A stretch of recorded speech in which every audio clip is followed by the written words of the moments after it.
All right. I got first time guest here, introduced to me by Pete Quinones, J.Burden. But before that, it's that time of year again.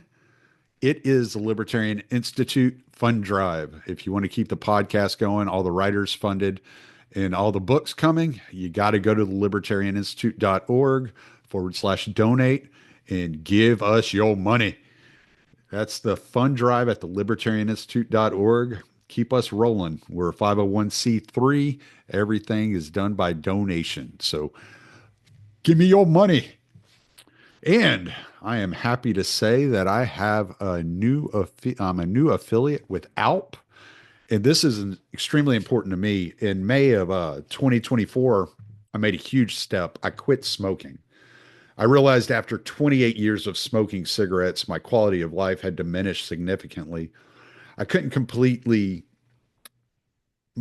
like, menial task would just take the breath from me. I would just have shortness of breath, shallow breathing.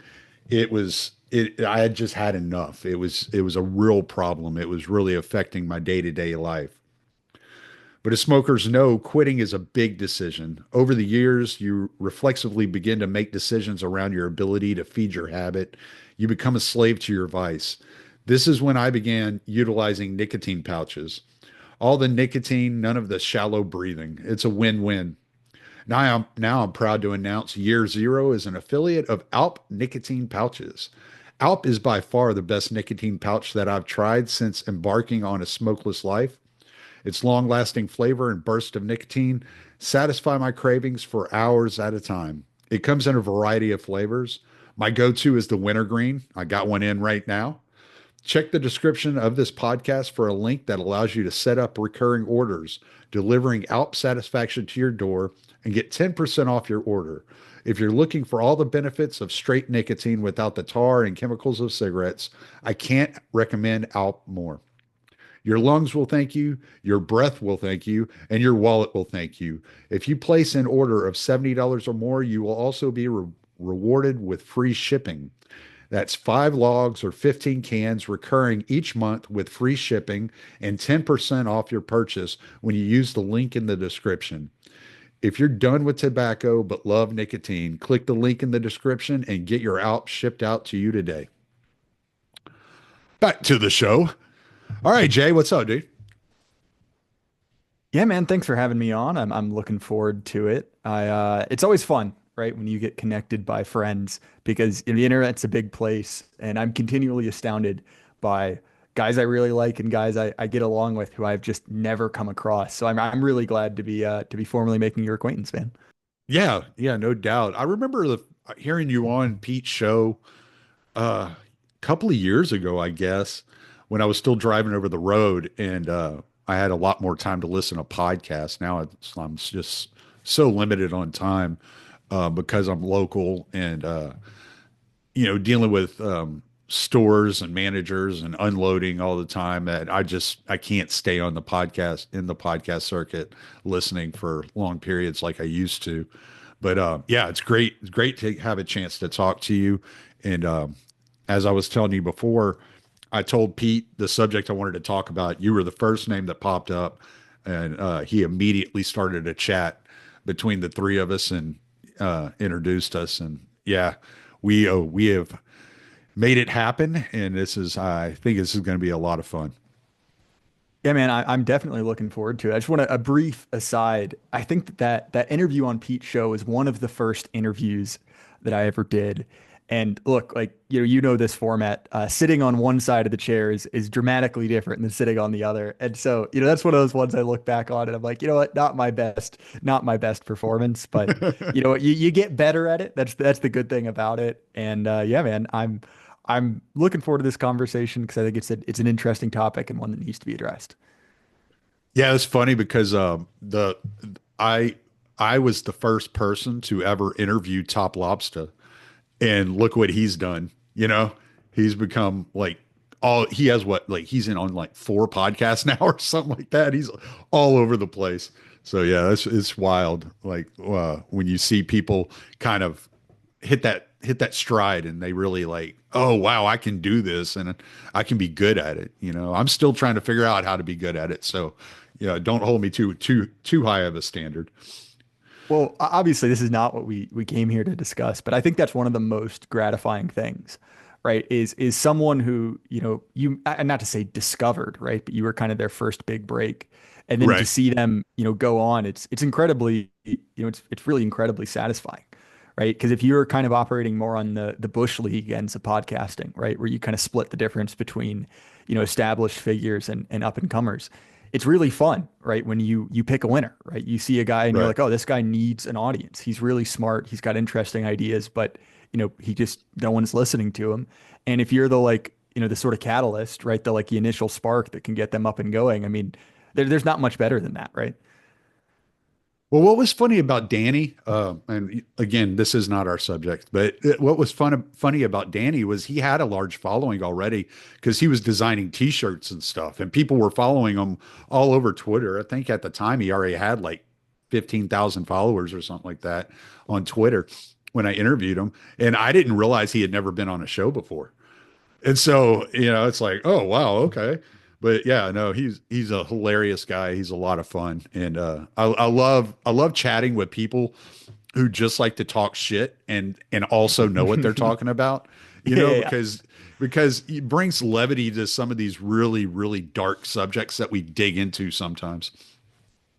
Yeah, no, there's definitely something to that, and it's a hard needle to thread, right? Because there are a great many of our compatriots that are incredibly serious, and while I get it, look, like we're talking about very serious things, you can sort of hit an overload with that, right? Where Yeah. it's blackpilling, and obviously the counter to blackpilling is not to become Pollyanna, not to say everything's fine, we're going to win easily, right? But it's to look at the situation soberly, and I think that a little bit of gallows humor can really help with that, right? Because look, like certainly the situation is grim, and well, don't get me wrong, it is less grim than it was relatively recently. There's still very, very real problems at hand.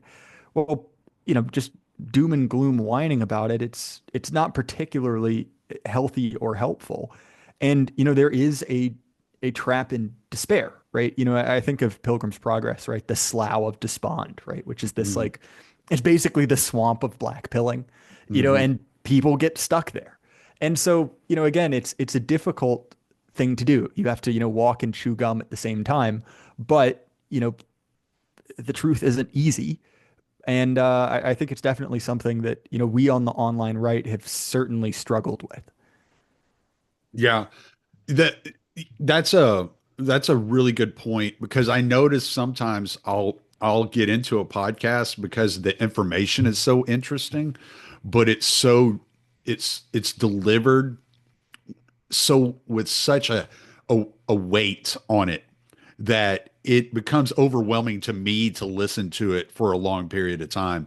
And I one of the things I try to do is I try to remember like I'm just a truck driver. I'm just a truck driver who bought a microphone and hooked it up to a computer. And so I try to remember to talk to everybody or to talk to my audience as if I'm just sitting with a friend at the bar having a beer. And so there's going to be some of that dark humor that pops in, and there's going to be some you know off-colored topics and subjects that we're going to get into.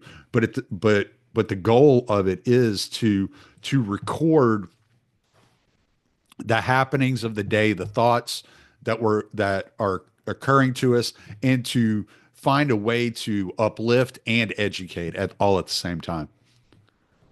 Yeah, and that's a very important thing, right? Which is to say, like, well, why are we doing this? Like, why do you and I both have podcasts? And I mean, like at the most basic level, I enjoy it, right? It's a hobby, it's fun.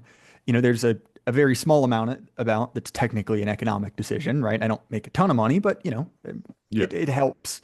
But I think on the other level, right, if you're serious about like, politics and you're serious about kind of like the ultimate questions, it's an important thing to ask yourself.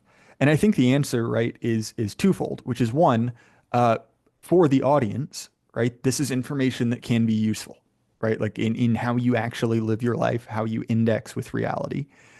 There's a certain amount of it that's entertainment, right? If people didn't Hmm. enjoy listening to you, they wouldn't.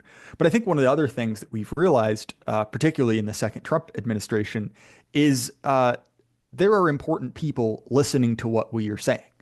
And to if you are primarily interested in power projection, right? If you are a pundit, the thing that matters is effectively how elite your audience is, right? So you have someone like Alex Jones who has a massive audience, right? He rakes in tons of money, but the things Alex Jones thinks don't matter, right? To the people in power. They Mm. view him as a at best a sort of comedic figure.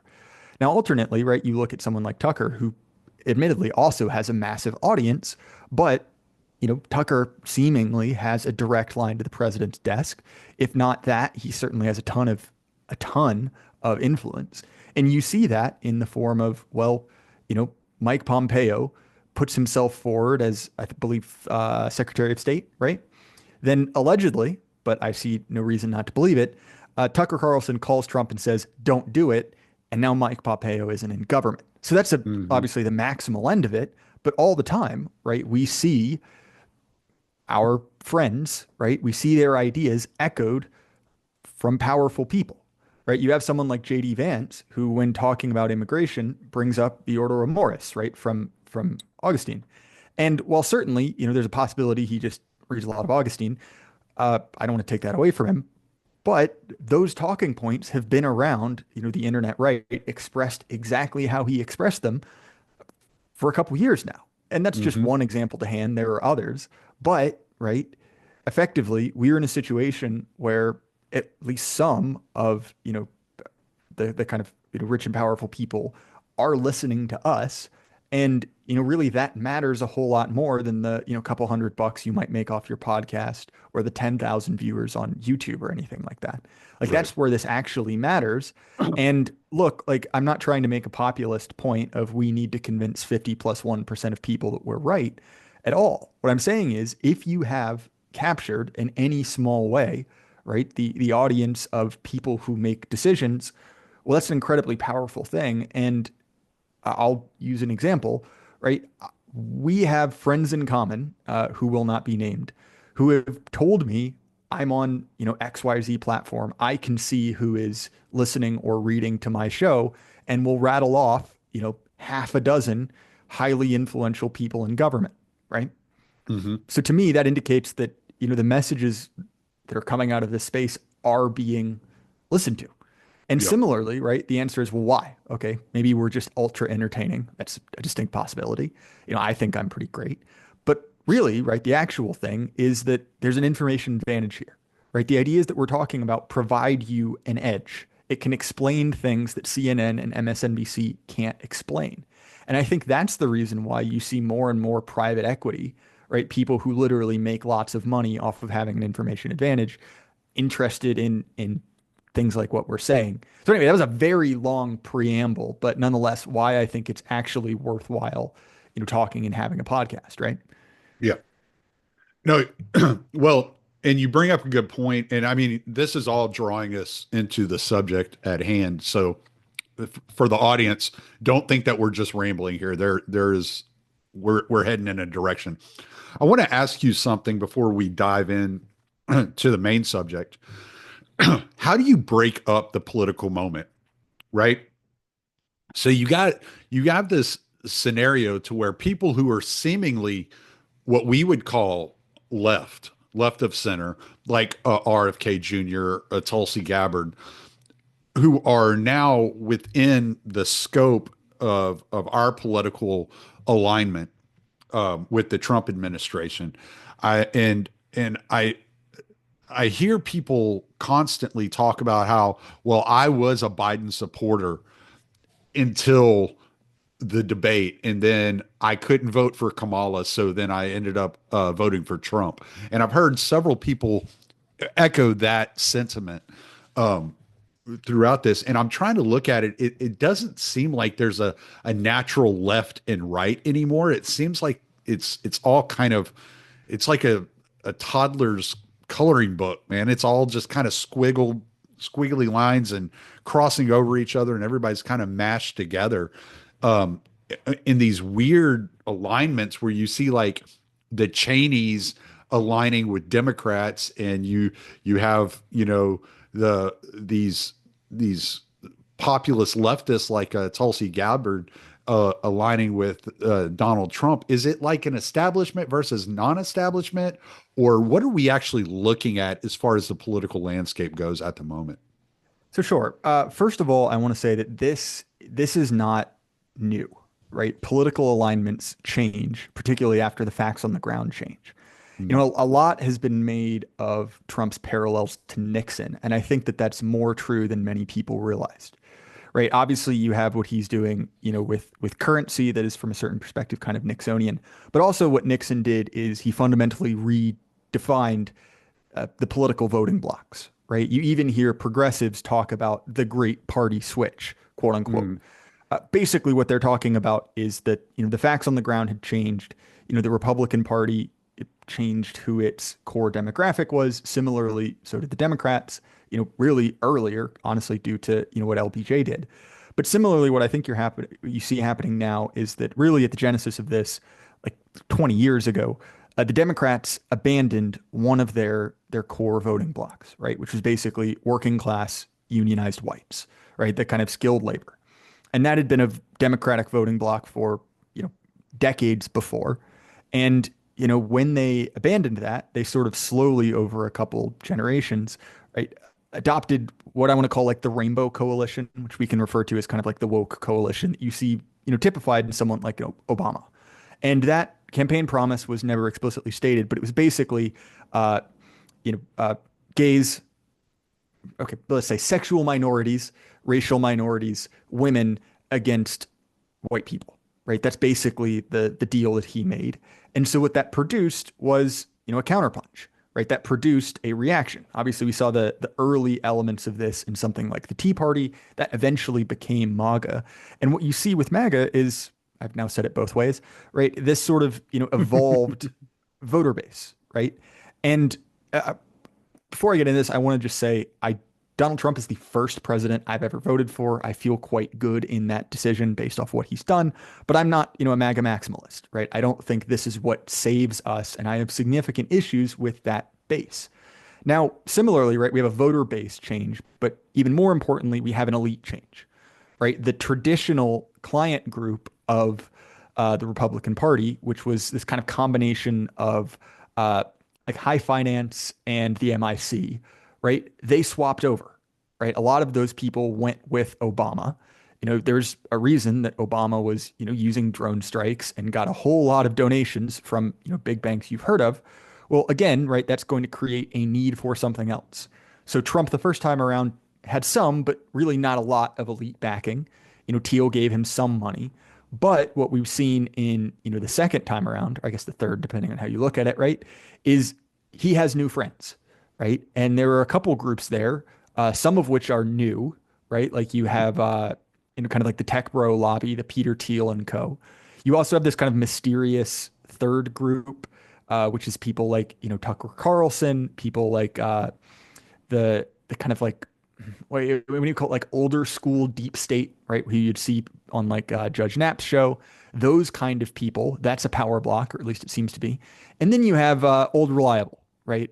My favorite Mediterranean country, which for the sake of censors will rename unsaid, but if you're a smart kid, you can figure it out. So now you have both a different voter base, right? That's shifted over the last couple decades. And also you have not only different, power blocks, right? Different elites behind it, but now you have three of them, right? And as we know, right, a three body system is inherently unstable, right? There's no mm, predictable orbit for those. And so I think that looking forward, what I'm really interested to see is, well, how do disagreements between those three groups shake out? Because one of the things that we saw is, well, it seems like the tech bros get their way in some things, but on H-1B visas, they don't, right? They got slapped down hard on that. So that indicates that they don't get everything they want. I know there's mm, been some kind of doom and gloom on the Israel front, but we haven't really seen, a hardcore crisis between, the Israel lobby and the tech lobby, or the Israel lobby and that mysterious third group. That's kind of an mm. open question. But they're also not getting everything they wanted, right? They didn't get Mike Pompeo. They were really, really mad when Trump sent, I cannot remember his name, but sent, an envoy to meet with the Iranians. They weren't happy about that.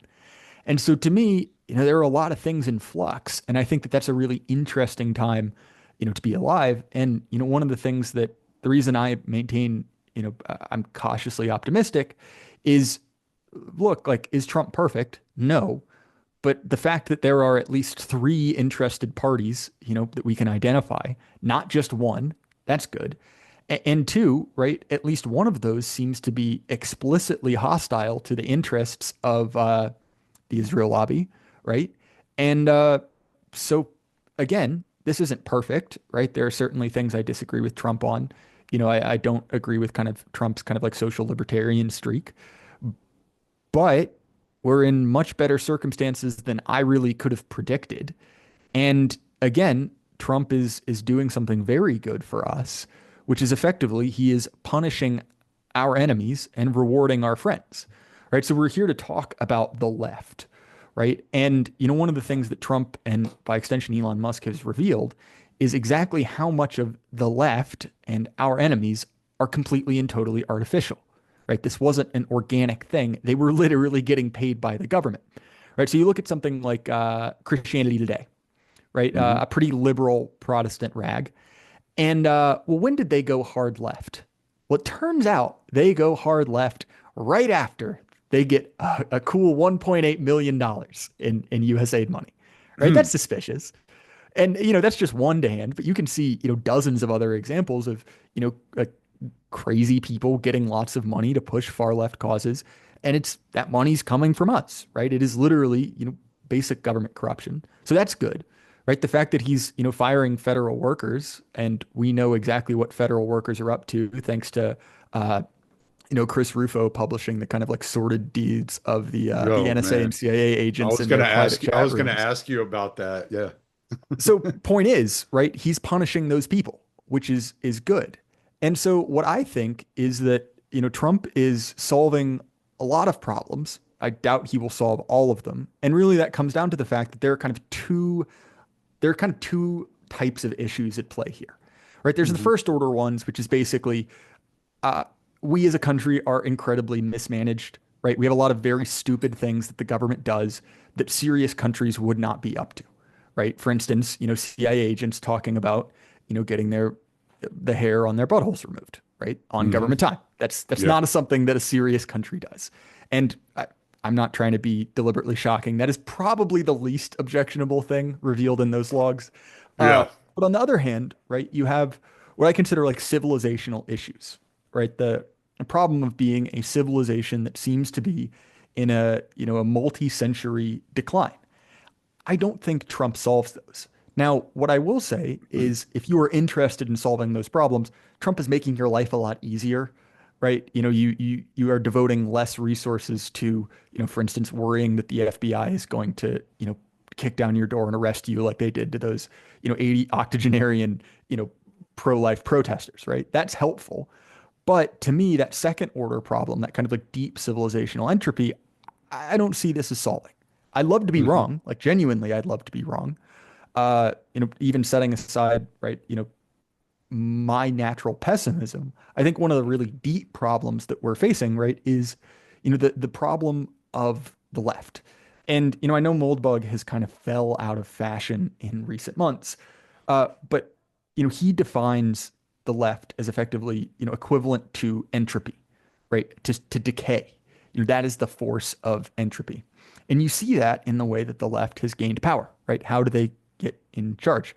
Well, basically, they find a social bond, they break it and use that to one, release power, right? Release political energy, but also now that broken bond is a place for the state to act, right? Which gives you two things. One, you get to decide now as the state, but also that creates a sinecure position, right? So for instance, the feminist movement broke down traditional relationships between men and women.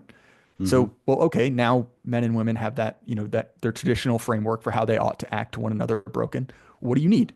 Well, you need a whole lot of laws. You need Title IX, you need an HR department. And all of those things are ways in which the state makes decisions about your life. And also, all of those are now positions that government toadies get paid lots of money to do, right? So that's how they work. And so this question of like, well, what happens to the left?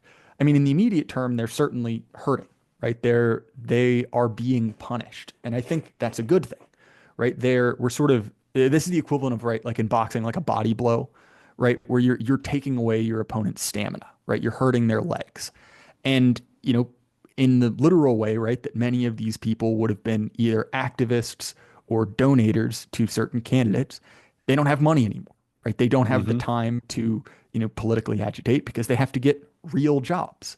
Uh, Now, does that solve the problem of the left writ large, that kind of deep civilizational entropy?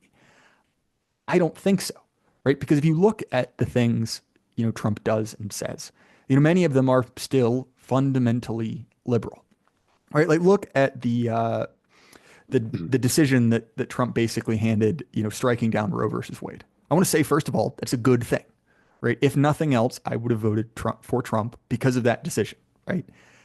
But if you look at how it's phrased, it's still fundamentally a liberal option, right? It is based in the idea that, you should have more choice on this matter, right? You should have more representation in this matter. And look, like that was a tactical victory. I'll take it. But I think that many of those same things that brought us to the current moment are, deeply buried within the kind of, the MAGA movement, right? The Republican movement. Now, I will say one of the exciting things about it is that it seems like Trump is basically blowing up the post-war consensus, at least when it comes to international affairs, right? Hmm. The what seems to be the deal on Ukraine uh, is very, very different, right? It is not what we would expect from the so-called rules-based international order. So there's a chance that Trump is sort of opening the door for something greater.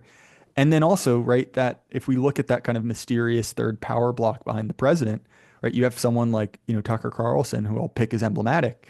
Well, sure, he's still kind of, making motions towards the liberal roots of this country, but he's saying things that are really not too far off from out and out blood and soil nationalism, right? So I think that there is certainly an opportunity to transition this movement into something that is profoundly anti-liberal, that is actually, has the chance to kind of, I guess you could say, like revitalize Western civilization. But, you know, I don't know if that's what we have currently. So sorry, Tommy, that is a massive rant for me. Maybe you got more than you bargained for, but those are kind of my introductory thoughts.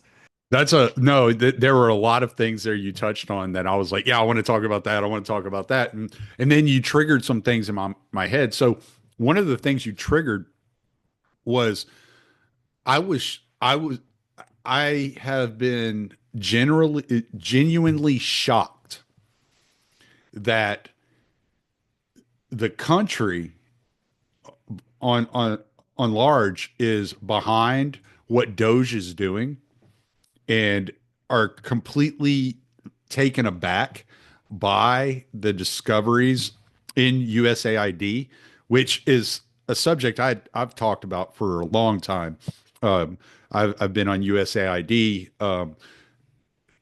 I guess, since 2015 when Putin um, like uh, made it illegal for them to operate within Russia, because a lot of the right, you would hear like Glenn Beck and a lot of these guys talk about how Putin expelled George Soros, but he didn't expel George Soros per se.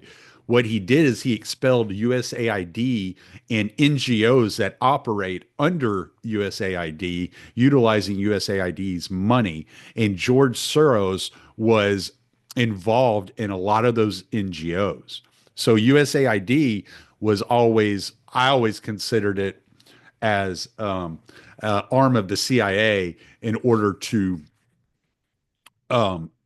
carry out operations in foreign countries. And it wasn't until I saw the George Floyd riots, and I did a podcast with Daniel McAdams, if you're familiar with him. I did a podcast with Daniel McAdams in 2022 or 2023 about how the entire uprising of the left had died down, and it looked like we had just gone through a color revolution that was funded by USAID, and we had this whole conversation about that.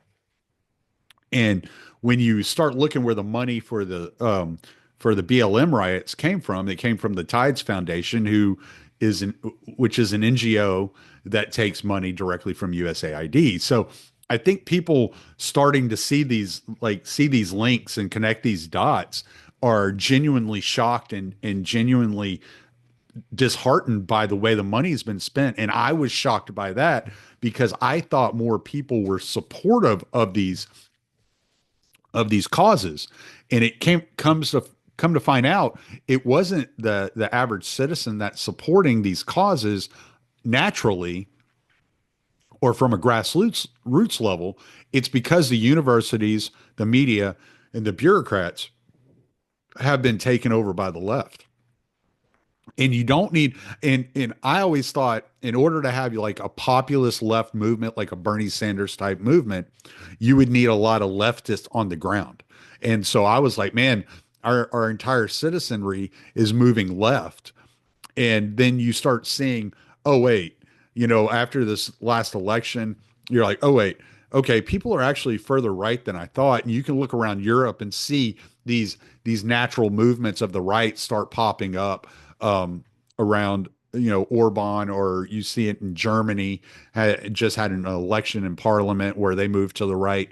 And I mean, Brexit was a big, I think Brexit probably was the first crack, the first fissure that like really opened up the opportunity for the right to start becoming more vocal in Europe and in America. But I mean, we've seen Bukele, Milei, Bolsonaro. All these guys are extremely popular from the right, and it's the bureaucratic operatives, the universities, the media that are demonizing them, not the citizenry. And so I was genuinely shocked about that. And then you, and so we were always, I always was under the assumption that politics is downstream of culture. But what I didn't realize is culture is downstream of the bureaucracies, the media, and the universities, and and that they were in effect shaping the culture, which is what I think Rufo exposed was how much of the political bureaucracy is actually pushing the culture onto the United States and not dragging the culture from the citizenry into the government. Do you have any thoughts on any of that?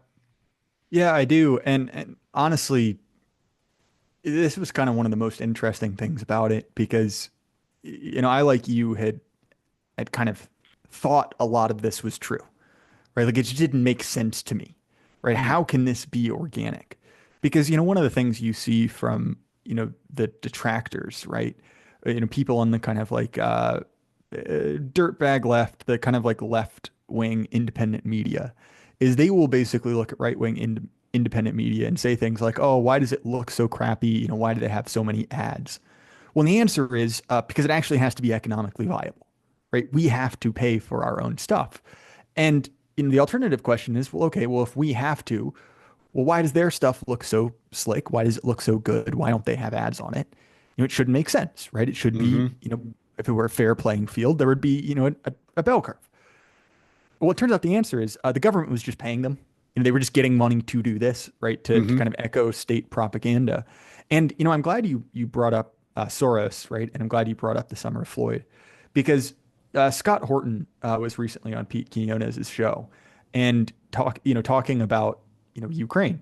And one of the things he mentioned was, this kind of pattern of, using NGOs to foment cultural revolutions, right? Hmm. Basically setting up some kind of inciting incident, giving lots of money to, agitators of any kind.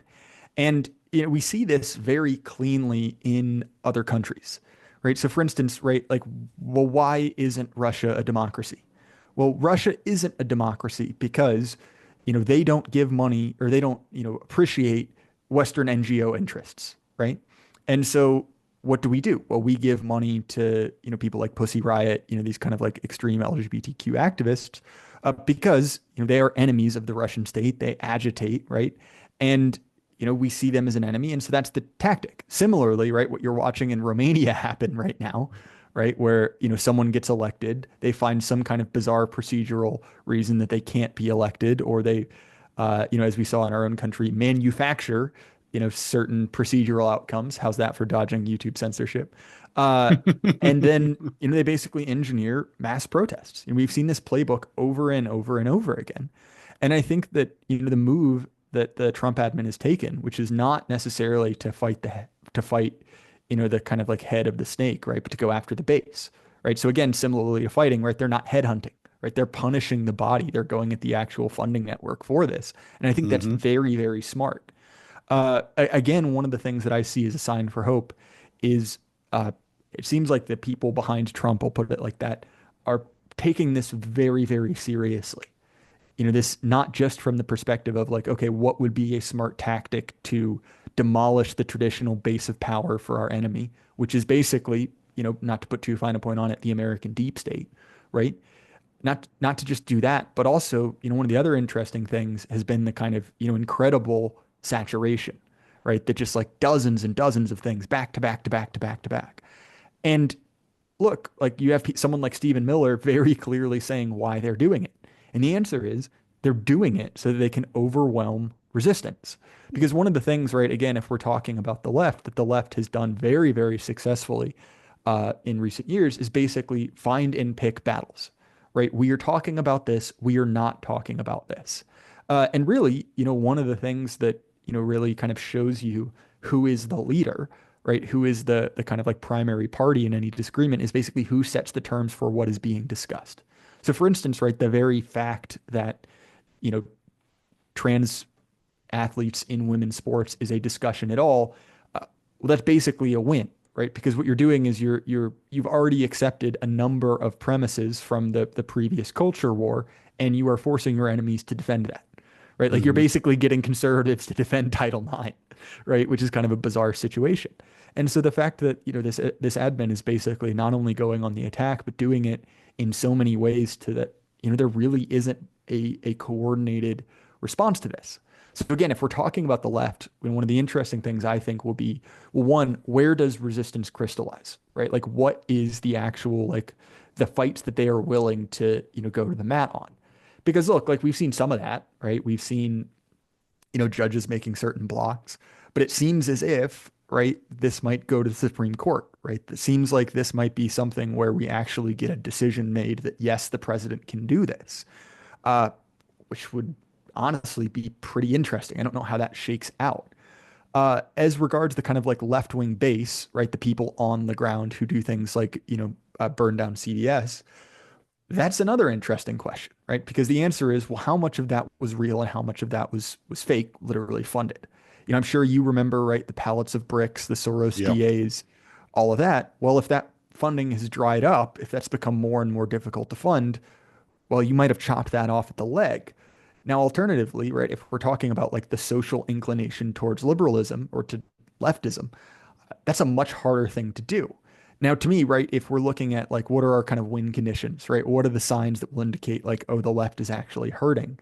Well, I think one of them is we're going to start seeing defectors, right? We're going to start seeing people who recognize which way the wind is blowing and decide to change their stripes. Right? There's this idea, and you see it in technology, you see it in kind of anything being newly adopted. There's this kind of critical mass you need for something to become mainstream, and that number, depending on who you ask, hovers between 14 and 20%. And the idea is, once 14 to 20% of people believe something, that is seen to be the wave of the future, right? That is what people are doing. So, for instance, you've probably seen this during your life with technology, right? The way that Blackberries and iPhones went from being something very, very new and exclusive to ubiquitous overnight, right? Yeah. That's sort of a similar path. And so, to me, because many we haven't seen many people defect, I don't think it's done yet. It may never be done in that way. But to me, I think that's going to be the case where we can say, okay, this is actually permanent. This is happening versus this is kind of a flash in the pan, rear guard action. Yeah. I mean, I didn't even use the internet until 2012. for the first time. So yeah, you're right. I've definitely seen a lot happen as far as the way that technology is advanced and is pushed forward. And so whenever like looking at that as a parallel, then you're looking at a situation. Are we? Do you think we're looking at a situation to where the political shift, uh, like it starts growing in like multipliers? Yeah, that's a distinct possibility. I think that to me, the question basically comes down to is, can they keep this pace up and will it actually get done? Right? Mm, Because if this just turns into bluster, it turns into hot air, right? We see kind of a rerun of 2016. I don't think that happens, right? If there's really no kind of force behind it. But if this, is a situation in which, oh, this is actually happening and, you know, people are starting to see tangible benefits, I think there's a very real chance that that might happen, right? One of the other things that I think it's important to talk about in all of this, right, is that the, the kind of like the basic lie of populism. Like you said, this isn't organically coming from the people. This is a hmm. top-down thing. And so the Right. question is, well, can we replace their top-down thing with our top-down thing? And that's conceptually possible, right? That it should be, it's a machine. It should work for anyone. But to be honest, we haven't tried it. We don't know the answer to that. And so to me, right, when we look at something like the left, I guess the question is like, well, can that be rooted out? Uh, I honestly don't know. I'm much more hopeful than I have really ever been. I think that people like us with our sort of opinions are in a much better, much better situation than we have been. I mean, yeah, I mean, come on. Like, is anyone, no matter how black pilled, really going to try and tell me we'd be better off under, George Bush again? Right? Like, Yeah. it's absurd. And so, in a lot of things, like the reason I keep saying I don't know is because, to be honest, no one knows. And there are a lot of people telling you they know that are basically just making it up. I think if I think if Trump is successful, what I've said to a lot of my friends, if Trump is truly successful in all this investigation, all these reforms and changes to the government structure, um, to the way that employees are hired and vetted, if all that's successful in 2028, JD Vance will become the president. And that's kind of like the metric that I'm looking at, which I'm a much more ideologically aligned with JD Vance than I am with Donald Trump. Um, with Trump's first term, I was not excited at all, given the people he surrounded himself with. But whenever he picked Vance as his vice president, I was like, oh, this is going to be really different. So um, because I am much more aligned with his ideas, or like a Vivek Ramaswamy's ideas of government, are much more aligned with the way I look at government and the structure of government.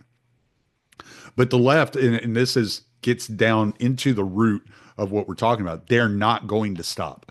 They're going to continue to fight, and they're going to, even if they have to go into hiding for decades, they will pop back up somewhere with some harebrained scheme to reintroduce themselves into the institutions and try to worm their way into the minds of children in order to create this utopia that they have been always trying to create. I am a bit, I'm pretty white pilled when you look at the extent that people are fleeing from the mainstream media. I think if you start seeing the same type of fleeing from highbrow institutions and as well as the gutting of these bureaucracies, I really think that's going to make a large difference within the culture and with what we're seeing. But we are seeing these protest movements held by like MoveOn.org and these left organizations that are funded through these NGOs. that are popping up at these town halls where they're giving these Republican congressmen a hard time at these town halls in strictly red districts, which I find interesting that they're attacking the red districts, the reddest of the red districts, and I think they're doing that so that we get this idea in our minds that the country isn't as far right as we like to believe it is. Yeah, I think you're definitely right there. I think one of the other things that remains to be seen is how effective is this actually, right? Because to me, and maybe this is just because of, kind of like my work history and other things, but having kind of peeked behind the veil of, what goes on in the kind of like, you know, I would say like the slop industry, right? Hmm. The To me, and actually you see this very clearly in Ukraine, there are a number of things that only make sense as kind of internal political theater, right? Like, is that being done to actually change things, or is that being done to sort of, you know, sell a narrative to dyed in the wool believers, right? Like you can imagine the kind of like right wing version of it, SJW destroyed in epic style, versus I don't really know how the lefties would express the same thing, right? But that's red meat, right? That's Hmm. something, that idea that, oh wow, even the deepest red chuds are fighting back against MAGA fascism or whatever. And so again, maybe I'm overly cynical, but I don't know how real that is, right? How effective that is going to be at actually motivating political change. One of the things I think is actually the biggest dangers is sort of a reformed Democratic Party, right? A Democratic Party that basically tries to do what they, to be honest, should have done in 2024 and, run a Clinton-esque figure, right? Kind of distance themselves from the, shall we say, the excesses of the 2020 era, and present themselves as, normal and rational. Who knows? It seems like the current closest thing we have to kind of a focal point is we hate Elon Musk, right? Who voted for Elon Musk, these kind of ideas. I don't know if I see that having legs. I I heard could be a wrong. I heard an interesting breakdown about why that's the case, and it might be. I think it'd be valuable to get that to vocalize that. If you just give me 1 second, I'm sorry. Oh yeah, Um, of course. so from what I understand, from what a lot of people are saying is that Trump is moving so fast and doing so much so quickly that the left doesn't have time to focus on anything he's doing. And so demonizing him would be very difficult because it'd almost be like throwing shit at the wall and seeing what sticks. But with Elon Musk, it can be very directive and a direct point of attack because he is working specifically on disbanding the bureaucracy. And so they're focused on Elon Musk because Trump is moving all over the place so quickly they can't gather their forces to focus on what Trump's doing. And I think we can recognize that in the first couple of weeks of this administration when there was no pushback on anything Trump did. And but he did like 5,000 things in like 2 days. And it was because he did 5,000 things in 2 days. They couldn't get their soldiers together to aim their weapons in the direction that Trump was operating. Yeah, I think there's definitely something to that. One of the other things I think is interesting, and I think that this is a kind of failure of understanding from conservatives and right-leaning people, right? Is that they assume that the liberal mind works the same way that theirs does, right? They assume Mm, that they're operating under the same constraints. And you see this actually even what I was joking about before, right? The SJWs destroyed thing. They mhm. assume that uh, well, if liberals are screaming and crying, well, that must mean they're actually hurting. And I don't think that's the case. The crying out is sort of a source for strength, right? 2020 is a great example, right? Was the left on the back foot in 2020? No, of course not. They were culturally ascendant. They had a massive amount of power. And yet the whole time they were screeching and crying. You'd assume they were, all being killed. Uh, Hmm. Now I think that on, the opposite end, right? That kind of quietness we're hearing is probably an indication that this is actually scary, right? This is actually something that has the potential to hurt them. And, again, I joked earlier about using the phrase, procedural outcomes, but that's how they've gotten an immense amount of their power is by Hmm. setting the so-called neutral procedures, right? You look at something like, the IRS, right? The IRS is allegedly a non-political entity. But, if you've been around for really long at all, I'm sure you remember when, all of a sudden it seems like the Tea Party sure is getting audited. Right. Pete Hegseth just randomly got audited, right? Any Hmm. number of these things, right? The supposedly liberal or supposedly neutral, excuse me, institutions uh, basically act as, a power base. And so, to me, cutting out that vector of attack, right? Cutting out their ability to set the kind of like null hypothesis, the baseline of government. I mean, that's really a major move, right? That's a big deal. And again, I'm not trying to, overblow it, but if we ever actually were going to get, a real legitimate change in America that would actually make this a real serious country again, that's one thing that needed to be done, right? The bureaucracy needed to be brought to heel. And, while it isn't done yet, steps are being made. And, the fact that, we're seeing the reaction we are, that indicates that people realize this is a very, very serious threat to, them and their power base. And, I am curious to see what the public reaction to that is. Because to be honest, I don't think the average American has a lot of sympathy for these type of government workers. Particularly, and what Elon Musk has been very smart about is one, revealing everything, and two, dropping it in very, easy to sensationalize ways, right? Like we were joking before about the chat room leaks. Hmm. And while that was done through Chris Rufo, it doesn't take a genius to figure out where he got that information from. And, the fact that things are deliberately being expressed in a way as to basically make them extremely unsympathetic to kind of normal middle America. I mean, I think that that's a tactical masterstroke.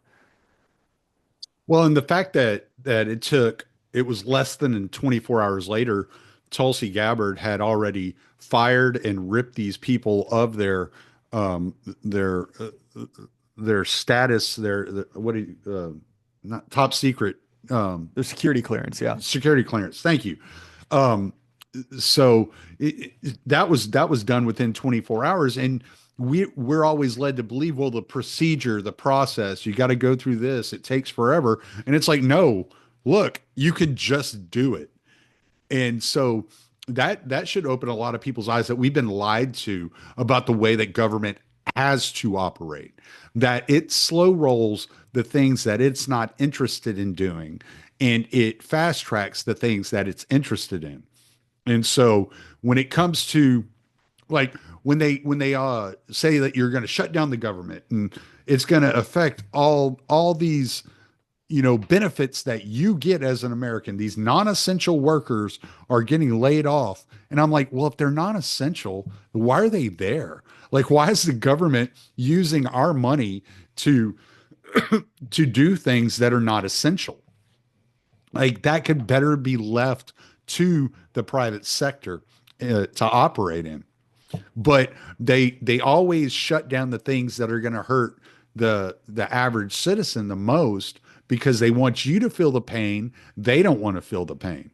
When most Americans think of the government shutting down, they think, "Oh, great, I don't have to pay taxes now for 2 months or something like that." And it's like, "Oh no, that still operates. That's essential. Taking your money from you and using it, poorly all around the world. That's an essential task."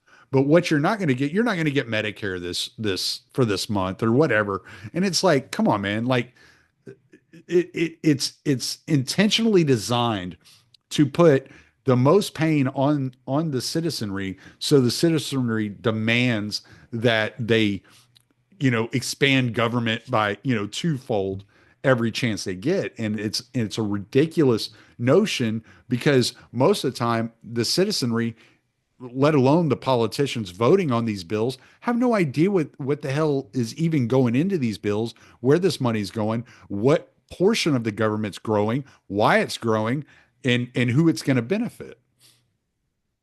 Yeah, there's definitely something to that, right? One of the things that I think is interesting in what you brought up, right, is, what are these people's real priorities, right? Like when something has to give, what gives? And, the answer is never something that's, particularly inconvenient to them, right? And you see this in the way that kind of like people like, Ben Shapiro, right, who has very strong allegiances to countries non-American. I'll Hmm. leave it at that, right? And there's something that basically, politics doesn't brook an ant. There is no this and this. One of them always ultimately wins, right? There is a priority.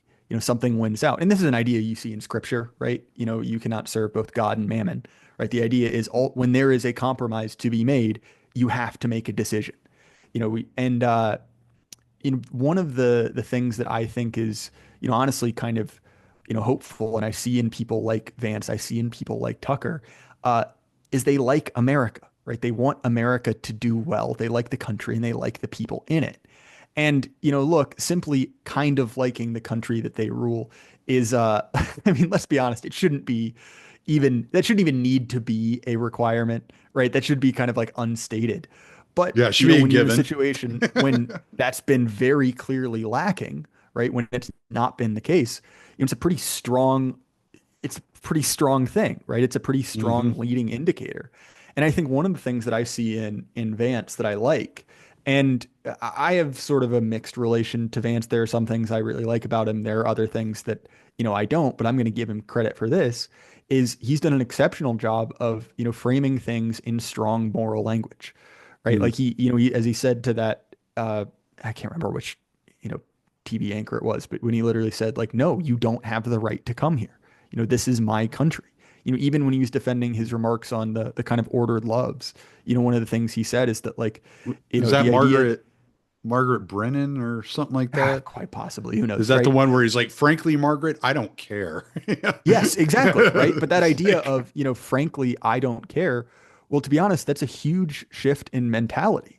And, one of the other things I think that is quite important about, Trump is he has redefined the conceptual boundaries. You mentioned earlier the idea that you can just do things.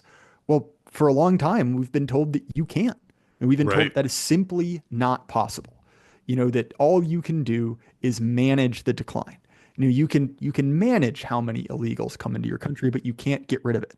And I think that, again, by showing the fact that that's possible, you're sort of paving the ground for, additional work coming forward, right? You have shown that no, these are up for debate, right? This is something that can be changed. And I think it will be very, very difficult for the Republican Party to be able to go back to, their designated spots as the kind of, Washington generals of politics, right? The ultimate losers, the people who always end up recanting and going back because their base has been shown, oh no, this is possible, right? This isn't something you are, just categorically unable to do. You're just unwilling to. And I think Hmm. that that is another kind of like dramatic sea change. Yeah. And, you know, these people are so the media, the way the media covers this, it's so it's so predictable and so dishonest, which I mean, media and dishonest, it pretty much is synonymous at this point. But then you're starting to see like uh, terror cells pop up. Have you heard about the attempted bombing at Tesla? Yeah, I haven't been following it super closely, but I'll put it this way. I saw a photo of the guy who got busted for it, Hmm. and no surprise. Like similarly, I don't know if you were following this, that there seems to be some kind of like radical trans cult, in kind of like Yeah, the yeah, and northeast of the country. yeah. What did how did that article read? A trans vegan death cult? It's like, Which I mean, uh, I'm gonna be honest, like I disagree with every one of those sentences, but like you got to admit it's kind of hardcore. Like if you're gonna go for it, right? Like don't be just some kind of like boring, like college campus leftist. But this is actually right. something that I was talking to Aaron McIntyre on his show yesterday about, right? Which when we discussed the intelligence leaks of the kind of like weird transgender sex chat room, right? Hmm. Was basically, when we were talking earlier, we were saying that, one of the things that is likely to be a leading indicator that something's actually changed has been defections. And I think that that's still true. But the other thing we have to admit is that there are some people who are quite literally too far gone.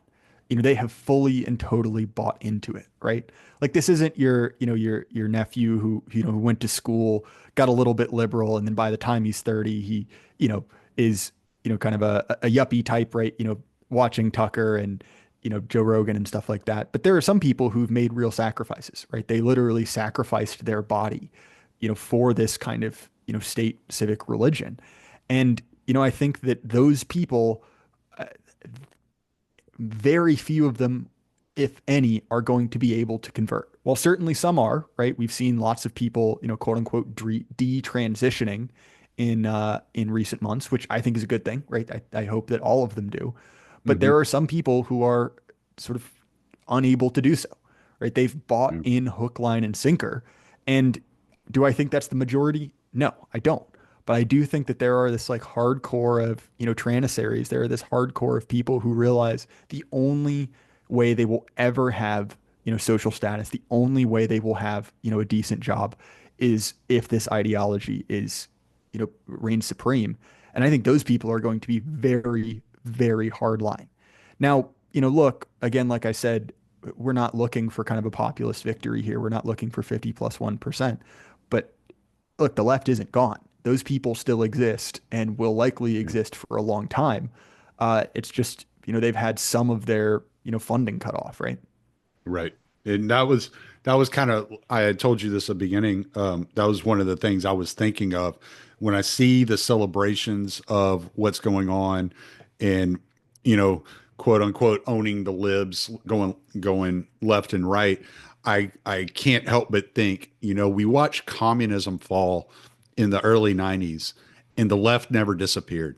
They just came back in a different form, you know. And yeah, there was a significant number of them that already had their claws in the institutions of the United States, going back as far as probably the 50s, maybe the 40s. But at the same time, we can't get over our skis here. We gotta stay focused and understand that it's going to be a constant fight, probably for the rest of our lives, dealing with these leftist forces that are going to continuously try to subvert and overthrow our government. And we do have to be aware of what's going on. I want to ask one last question. We've been going an hour. I want to be respectful of your time. I don't want to keep you too much longer. But when you're watching the it's hard to say it any other way, but other than the deterioration of our modern left as it is, and you see these death throes that they're in at the moment, and they're flailing around. How do you imagine that they are going to continue to propagandize? Because like one of the things that really surprises me is I listen to people that are on the left that are genuinely smart, but they buy in to a lot of these idiotic narratives. And it blows my mind that seemingly smart people could be, propagandized in the way they are. And I would like to think that seeing like seeing the results of what's happening now will snap them out of it. And so I'll go and I'll listen to them, and they're just repeating the same talking points the mainstream media is repeating. And I'm like, I just, how do you see that? Do you think that there's going to be, I imagine there's going to be more converts into the right hemisphere politically. Um, but what do you think is the move as far as what's the block, and how is the media going to rebound, and the propaganda going to rebound from this defeat? So again, I'm going to pull from Moldbug, right? And he has this line where he says, "Success is having your own ideas explained to you by someone who's completely retarded." Right? And his idea there is it's kind of a joke, right? But what he's saying is that, whenever an idea becomes massified, right? When it catches on, it inevitably becomes dumbed down. Right? The version that, people kind of adopt is always one, late, but also, it's not the most intelligent version of it. I think that that's definitely something we will see. As far as the media, I think it's actually important to say that the media appears to be trying to distance itself from, like, the extremity of kind of woke ideology, right? Joy Reid is done. Lester, what's his name? He's done too. We have Jeff I don't know. Bezos. Fox News is calling that trans bomber her, which is weird, Mm, but Well, yeah. well, and again, right, this does not mean fully done, right? But there's kind of a cultural move against it. Similarly, right, the kind of cultural cachet around certain social issues is kind of dying down. Is that permanent? I don't think so. But I think that it's been kind of proven that those are losing issues. Mhm. Uh, to be honest, I don't really know where media goes from here, right? Because really, the situation we've been in has been kind of, really since about 10 years ago, has been Trump outrage. And it seems like, and you can hear people like Kyle Kulinski, people like Hassan Piker complaining that their money is down, even immediately after Trump's election, right? It seems like the energy is gone there. People are Hmm. no longer interested in supporting that. And I think we don't know. I don't think we, in the same way that I'm not really entirely sure what the locus of resistance will be, I'm not entirely sure where, media goes from here. Uh, as far as, the kind of like on the ground people, uh, again, like I said, I think that, certainly some people will begin to defect. Certainly some people will, much like Moldbug said, kind of adopt a stupider version of, the things we believe. Uh, but honestly, what I think and what I hope for is that effectively, political energy is spent, right? You already see this in, media. A lot of what we're seeing now that's still like ultra woke, like if anything, let's be honest, that was shot 2 or 3 years ago, right? The kind of political tenor is it's quieting down, right? Hmm. People aren't as freaked out about politics. And I think that that's honestly a much healthier thing. Like, let's be honest, Trump has been normalized to a certain degree, right? You Right. have the fact that you have multiple, Fortune 10 CEOs, even before the election, appearing with him, congratulating him. Zuckerberg is basically, making a mea culpa. And admittedly, I think he's a spineless, dirty rat. But nonetheless, right, the extreme social stigma of, you know, being seen with Trump is kind of gone. And don't get me wrong, there's a danger in that, right? There's a possibility that Trump gets absorbed into the blob. But I think at least for the moment being, that kind of like breakneck political pace has left a lot of people, particularly on the left, feeling very, very demotivated.